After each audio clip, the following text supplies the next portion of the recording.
The Commander-in-Chief joined police officers and local chief executives for a session of the National Peace and Order Council in which the latest crime statistics, status of ongoing investigation, among others, were high on the agenda. And yes, no loyalty check needed given the tacit understanding between the Commander-in-Chief of the COP's loyalty to the Constitution and its duly elected authorities. PTV's Ryan Lisiges has more.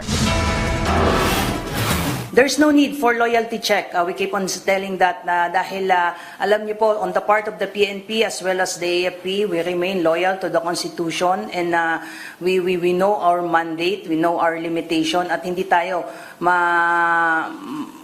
mawawala sa focus because of some political noise. Hindi po ito loyalty check. The Philippine National Police or PNP firmly denied a loyalty check took place during President Ferdinand Marcos Jr.'s meeting this morning with PNP officials and local chief executives in Camp Crame. According to PNP spokesperson, Police Brigadier General Jean Fajardo, the PNP remains loyal to the Constitution and the duly constituted authorities. She added, the National Peace and Order Council meeting involving security forces and some local chief executives is regularly convened.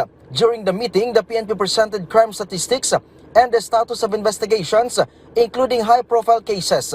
The PNP also outlined possible areas of concern for the upcoming elections. However, Fajardo clarified the Commission on Elections or COMELEC will officially announce which areas are to be designated as areas of concern. Also discussed during the meeting include the status quo in the West Philippine Sea, preparations for the upcoming elections, and the campaign against illegal drugs. The President is satisfied doon sa mga nakinig po niyang preparation and accomplishment. So this is not really a loyalty check on the part of the President. The President also directed focus on insurgency and local terrorist groups to ensure they do not dispute the upcoming elections. The President emphasized a strict campaign against Philippine offshore gaming operators.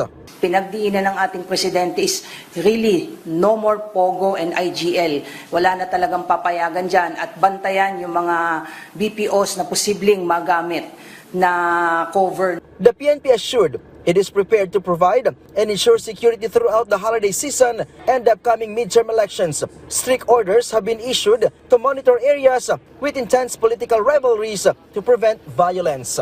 From PTV Manila, Ryan Lisiges, Balitang Pambansa.